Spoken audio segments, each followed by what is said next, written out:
All right, guys, welcome to my channel, guys. So this is one of the guys. As a matter of fact, this guy used to be one of these terrorists. He used to be part of them. All right, and that's the reason why he's able to expose most of these things. And now he has become a pastor, and he is exposing what actually brought about this banditry and some other um, terrorist group that we have in Nigeria. He was making it known to everyone that, originally the Nigerian politicians actually employ these guys to make use of these guys, to make use of them.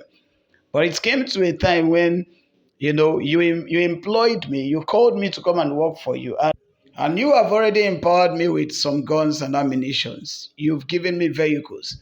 And at the end of the day, you're not responding. No longer, you were bringing food. There is no longer food. You were bringing water. All of a sudden, all these things cease.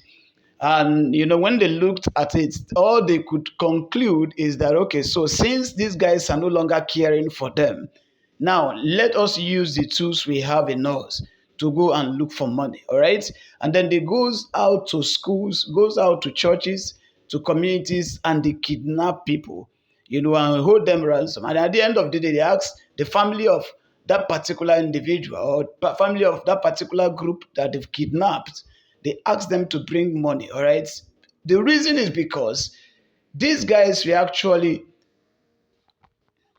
trained for same kind of operation, but this time it was like they are using these guys, as security operatives. All right, but then it turned the other way around. As a result, abandoning them with the guns you've already bought for them.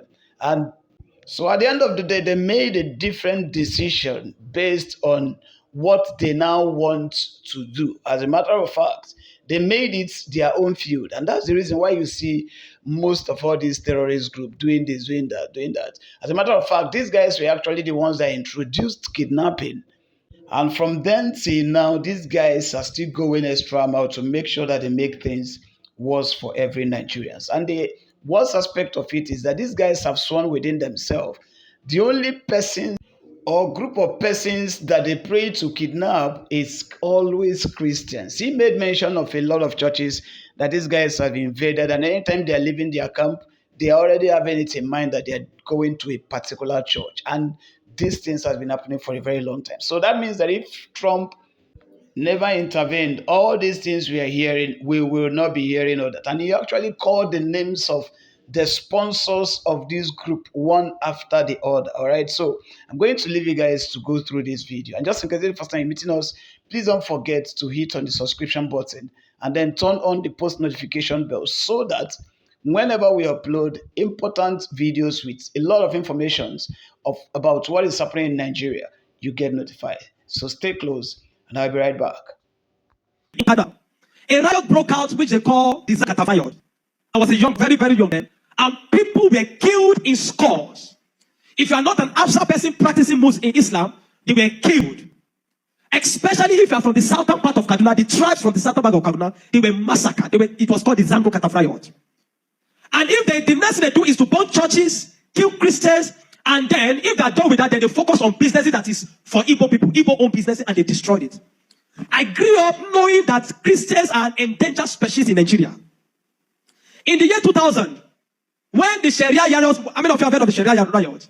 Hundreds of thousands of people were killed in Kaduna. I can remember vividly that we had to defend our house from people. They brought some Fulani boys and they faced our house. They were shooting arrows. They were stoning our zinc. They spot our zinc shooting arrows. Even though I was a Muslim then. Even though my father was a Muslim then. But because majority of the people in our compound were Christians, so they were willing to destroy every one of us because we're living with Christians. I can remember a particular church in Mando, for those that know Mando, in Kaduna, called Chapel of Redemption. That church was destroyed. And so from that time, anytime there's a little hanky-panky in Nigeria, the first target is churches and Christians. And this has prevailed for a long time. That even if there's a problem with in another country, the Muslim and the Hausas in Nigeria will rise up and begin to kill Christians. How many of you remember the Miss World crisis in 2002, 2001, 2002? That somebody drew a picture of Muhammad or something in France, long away in France, and they began to fight in Nigeria. Are you following me? Christians are endangered species. Now let me give you, and that's how it has continued. Scores have been killed, and they focus on regions where there is a mixture of both Christianity and Islam. If you look at states like Kaduna, state like Plateau State, State like Nasarawa, state like Taraba, state like Benue, state like Bauchi, state like Gombe, state like Borno. These are places where they focus on because they intend to eliminate every living Christian in that place. Anybody that debunks it is a total lie because I have grown and lived in the north. I've spent 80 to 80% of my life in the north, so I understand this thing. Several times, I cannot forget the Sharia riot. We were running for our lives. Even though we were Muslims, but we're still running because as far as you are not of that ethnic group, practicing what they practice, you are a victim. You can be burnt alive. Many of us saw human beings that were burnt alive, like roasted like yam. And it has been going on for a long time. The genocide against the Christian faith. Are you with me? Many years ago, in Kano State, a man was beheaded. And anything they talk about, he said blasphemy. And guess who was the person that led it? The man called Sanusi, Lamido Sanusi, was the one that led him on. And they beheaded him. They killed the Igbo man. They killed him and they put his head on the stake and they were using it to parade the city. You understand of a woman also that is an evangelist. An evangelist Eunice that was preaching about 2016 or 18 in Abuja. And they killed her. We cannot talk about a young girl called Deborah Samuel that was killed. I schooled in Jos, and for years, the people of Plateau have been massacred. Riot breaking out every single time. The one that the moment anything happens, the next people that are victims are Christians. And it is unfortunate that all these years the government have not been able to do anything about it. But the agenda is deep. Are you with me this morning? Why am I saying? Because I don't want us to be an ignorant people. If we're ignorant people, they'll control the narrative. And these days, let me tell you this truth. God will not come and fight for you. Remove that thing from your mind. If Christians don't rise up, pray from that till tomorrow. God is not coming to fight for you. Are you with me? Are you with me? Now, in the year 2009, Boko Haram started. Boko Haram started because of a section. It was a political movement.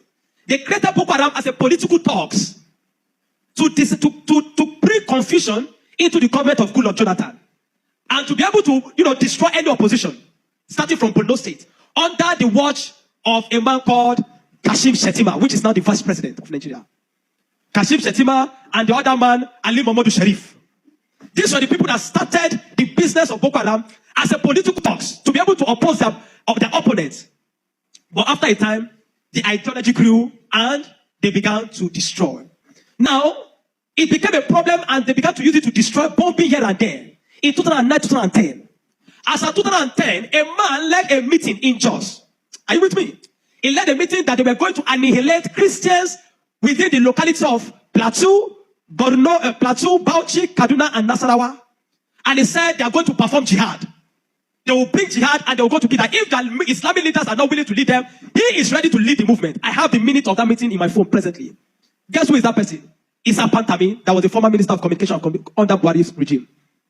And several times, these are people that are terrorist sympathizers. And that is why the Nigerian army have not been able to win the war against the terrorism. Because people have, the terrorists have infiltrated the Nigerian ranks, the army ranks, so they cannot win the war. That said, Osama bin Laden was a better Muslim than he is. He was sad when Osama bin Laden was killed. And he has said it several times that Boko Haram should not be killed. He said they are their Muslim brothers. How do you win a war against terrorism? Where there are people high in government that are sympathizers to terrorism. How do you win that war? Now, there are 4 categories of insecurity or people that are causing insecurity. Number 1, you have Boko Haram. Number 2, you have bandits. Number 3, you have Fulani herdsmen. Now I'm going to show you how they are connected. Many people don't know. The Boko Haram and the Fulani herdsmen have one mission. The mission is simple. Islamize Nigeria. Come to a territory that are Christian dominated, kill everybody there, occupy their land. Go to Benue, look for a community, kill them there, occupy their land. That is always me. Boko Haram and the Fulani herdsmen. Have you noticed? The Fulani herdsmen they don't kidnap, they kill.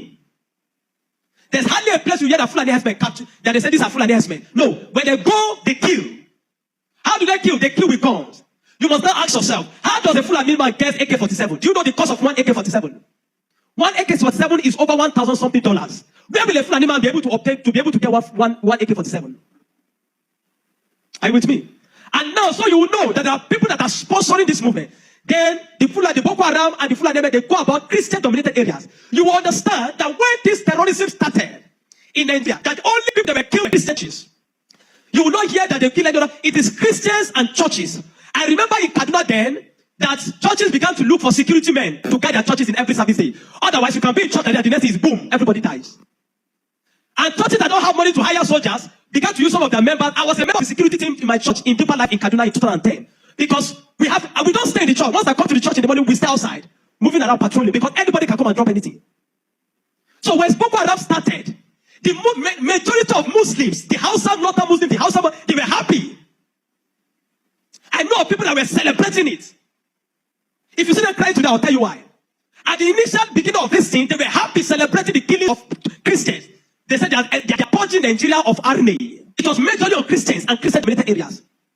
But when it comes to 2014, the man Buhari and APC that went to overthrow the government of Jonathan, by all means, decided to employ mercenaries from Niger, from Chad, from all those Fulani, from other African nations where they're Fulani, and they brought them into Nigeria.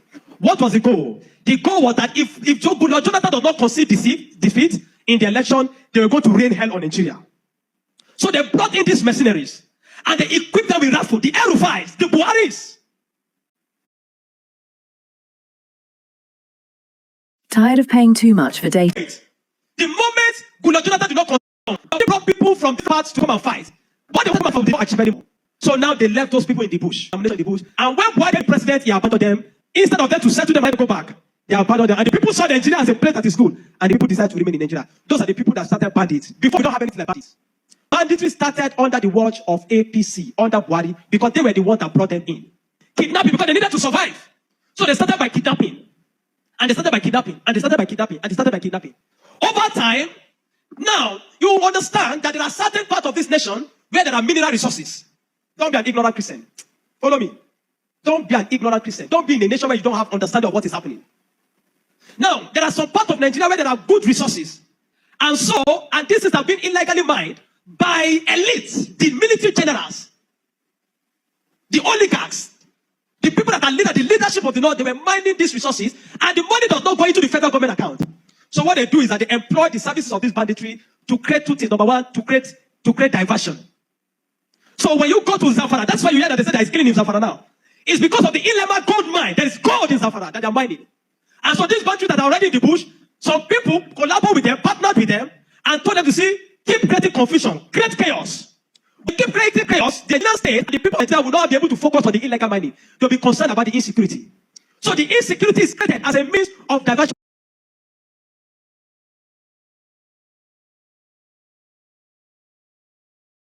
But in the north, are you following me?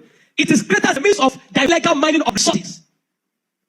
And any part of the north where there is resource, you find that insecurity there. Recently, it has started in Kwara, because there's a great amount of lithium in Kwara too that they have discovered, and they're mining. So they partner with the Chinese, because the people that do this illegal mining are the Chinese. They partner with the Chinese to be able to. So the bandits became the security men of Chinese and all those people to protect them. So that while they are mining, they can begin to cause chaos. Because while the people are mining and they are causing chaos, kidnapping, nobody will be able to focus on what the Chinese are doing and those people illegal mining. Every single day to this moment, I'm telling you, they are mining in those places. And they will take it to an airfield in the bush and fly it out of Nigeria. They are making billions of dollars from it every day while people are being killed. That is why you now hear that Muslims are saying that they are killing Muslims too. What you have, it is what Buhari created. The APC-led administration created, the banditry they created, is what is affecting the North now. Because the people they brought to come and kill Nigeria in 2015 did not succeed because Goodluck relinquished power to them. And now the people have become thugs. They have become tools to be used in the hand of men that are using them to secure their illegal gold mines. And that's why you kill them. That's why you hear that they say they are killing Muslims. Now, the Christian persecution and genocide has been there. So you find that at the other part, the Muslim and the Fulani keep going around killing in all those parts. And the Christians and the churches have been silent for too long. This evil has prevailed in Nigeria because the righteous men have been too quiet. If we're ever going to win against insecurity in Nigeria, Nigeria must put two things Nigeria must do. Number one, Sharia law must be completely abolished in Nigeria. Because Nigeria is not an Islamic state. Why will Nigeria, some part of Nigeria, be practicing Sharia? The law guiding them in constitutional law that believe that if somebody deserves to die because he speaks against his God. Can a Hausa man insult Jesus and I kill him for insulting Jesus? But somebody believes when you speak against Muhammad, you deserve to die. How do you live in a country with somebody that has that kind of mentality? The military have become complicit. They are compromised. Nigerian military cannot win this war. 20 years from today, I'm telling you, 20 years from today, this thing of insecurity will not end because there are people that are enjoying it, benefiting from it, and reaping from it. If Nigeria wants to win this war, partner with America. Then they come and militate. How many of you have seen that in Kano yesterday, some people were protesting that they don't want America to come? Because they believe what they have been told is that if America is coming to kill Muslims, and the man said he wants to come and kill terrorists, but they are protesting. Anybody that is negotiating, people like Ahmed Gumi, Sheikh Gumi should be locked away. A terrorist sympathizer is a terrorist. A man that believes that you are not supposed to kill a terrorist is himself a terrorist. A man that believes that we should go and negotiate. How do you go and negotiate with terrorists? Because you see, terrorists are not just criminals. They are working with the wrong ideology. A man that believes that killing he has nothing to lose. How do you negotiate with a man that believes that killing himself is going to meet their God in heaven to collect 72 virgins? How do you negotiate with such a person? A man like Sheikh Gumi should be locked away. A man like Ali Mohammed Shari should be arrested. You want to win against terrorism, you must go brutal. No nation win against terrorism by pampering them. The custom is taking rice, seizing rice from Nigeria and taking it to terrorists in the bush that they need to take care of them because they are human beings. No. The moment you have become a terrorist, that you see that taking the life of your fellow human being is nothing, is to please a God, then you don't deserve to live.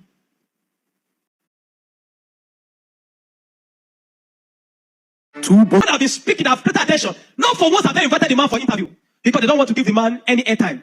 But you see, any little thing they will call Gumi and give him microphone. Gumi, they are inviting Gumi up and down. The military is complicit. The Nigerian military is complicit. You can't win war with this Nigerian army, not because they don't have the capacity, but because they are compromised. Buhari created banditry. The people like Gumi and the rest of them, they are the people that facilitated the idea of Boko Haram. And today, some of them are your leaders in government. Some of them, most of them are moving free. Not one have been arrested. Kabiru Sokoto that bombed Nyanyan in 2011. When they rearrested him, guess where they got him? In the house of Shetima in Abuja. What is he doing in the house of Shetima if Shetima doesn't know him? But today, Shetima is your vice president. How do you win a war where terrorists are ruling you? Where terrorist sympathizers are moving around? This is not a period to say we are praying. No! This is a period of wisdom. This is a period of action. Churches in the south have no idea. They sit in their cozy churches with employ them. They don't know what it means to be in the north. They don't know what it means to be running for your life. That every Sunday in the church there in Kaduna, when they say let us pray, everybody's praying with one eye open. Because you don't know God might go up at any time in the church. The Nigerian church must rise up. There's an agenda. And if you read the minute of that meeting in 2010 led by Isa Patami, you will not believe it. I have a recording of his messages. Where's Appeal? Where he said, why would they be killing their people? He said, why would they be killing his Muslim brothers? Referring to Boko Haram as their Muslim brothers. How do you win with such a people in government? And that guy was a minister under Buhari for 8 years. Do you know what I'm telling you this morning? You are a Nigerian. If you are not aware of what is happening around you, in a short time, one day your calamity will just come. You will not know how. Are you with me? The banditry that is destroying them in the north was created by the people Buhari brought for mercenaries to destroy Nigeria in 2015 in case he did not win. Unfortunately, he won, and those people were left without fight. And they began to use the weapons that they provided for. These guys have sophisticated their weapon. They move logistics, move money in dollars. Where do you think they're getting it from? You think it's from the sale of cow? No. The Bible says, watch and pray. We have been praying. This is the time to do what? To watch. Hello, have you had a good experience with Okash? Yes, of course. Well, it's a pleasure to be with you this morning. So at least it's a little over a week has passed now. This matter is still very much on the front burner. We still keep getting reactions from very prominent leaders. And yesterday we heard from the spokesperson of the Nigerian Supreme Council for Islamic Affairs, Professor Ishaq Oloyede, as well as Pastor Enoch Adeboye, who seem to be proffering solutions to what needs to happen right now. So what is your immediate thinking, given all that we have seen so far and heard, and the steps that the Nigerian government has taken? Now, Mogbe, the way I will break it down is simple. Instinctively, my predilection would be towards utter condemnation of the system, the government, the president, and everything. But I'm not going to do that.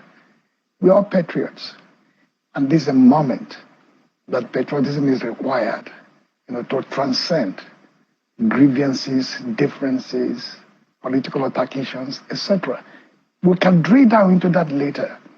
But it's important we make profound statements as those who bear the torch of our generation in the country today. Next statement is this. Nigeria is interlocked by fault lines because of the way we are bettered. Not an organic country of me and you and everybody knowing who we are and coming together in intentional manner to form a state.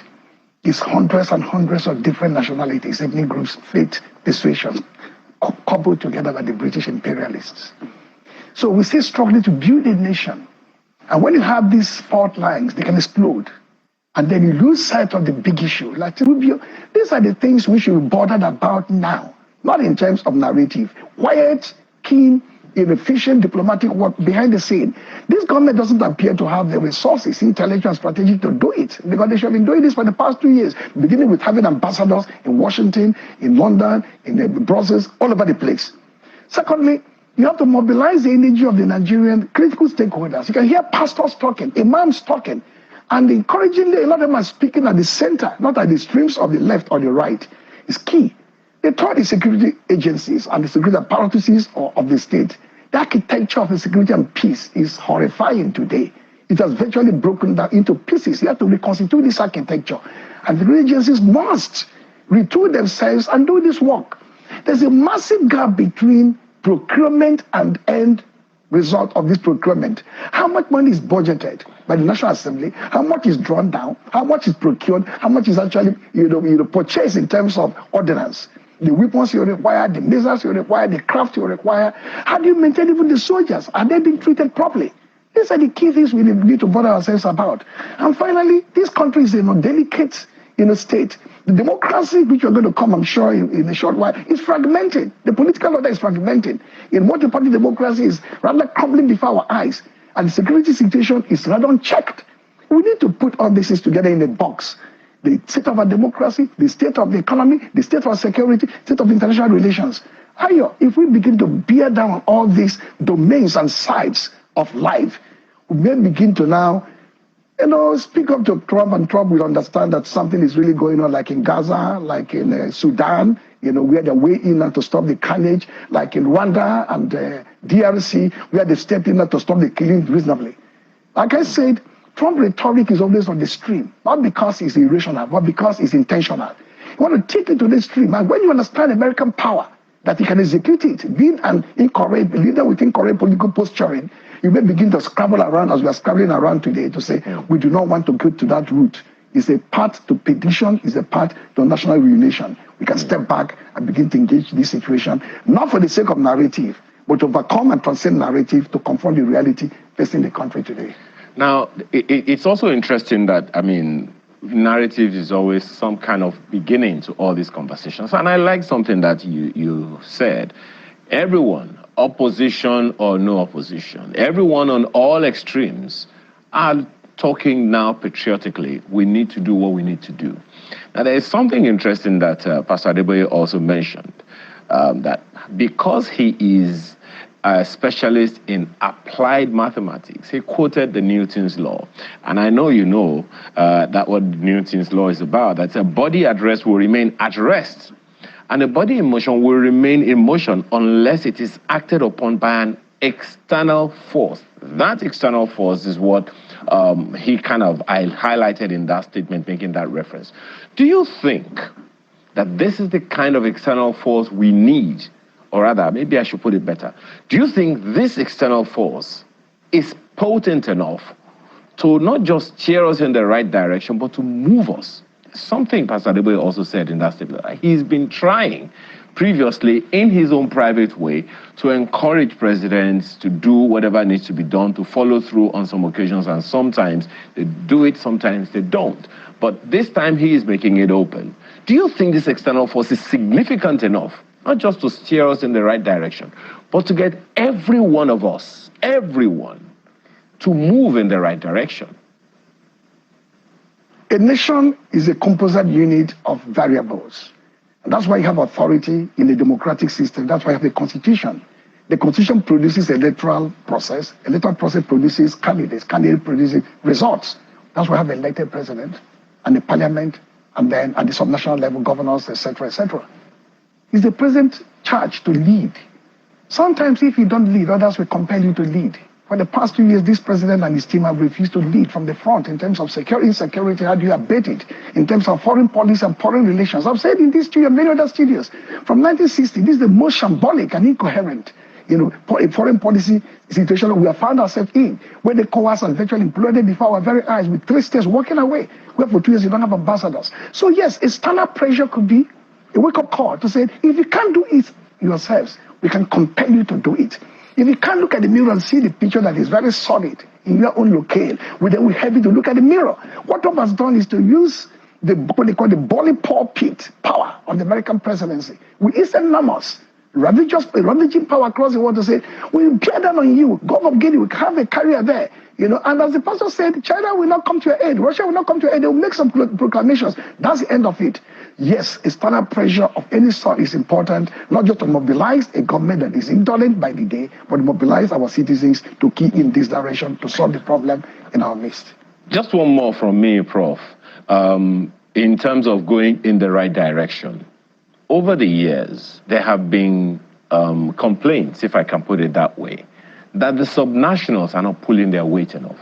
You would recall a time, for instance, where the former and late President Buhari, called out the governor of Benue State at the time when he came to him in Abuja, was saying, look, come help me. And the guy was saying, look, whatever the situation is, I'm aware it is something you can handle. I think it's also happened in the days of President Jonathan as well, saying, look, the governors have what it takes to deal with certain issues at their own levels. But coming to the presidency, the federal government in Abuja is like shirking their own responsibilities. Add to that the fact that the local government administrations are the first line of security or first line of defense against insecurity. It would seem like, we are leaving everything to the federal government and waiting only for the subnationals, or only for the federal government to do it, and giving the state governments and the local governments a pass, sort of. How symbolic is that, or rather, how significant is that in this conversation? Okay, states government at the subnational level, both at the state government level and the local level, they can do palliatives in terms of the security votes, support the security apparatuses, engage with the local stakeholders, mobilize the citizens in terms of information gathering or intel gathering. But the short answer is simple. Whoever controls the military, controls the police, controls the DSS, controls all the paramilitary organizations in the country. And we know who. That's the federal government. They are complicit in this far, far more than the subnational.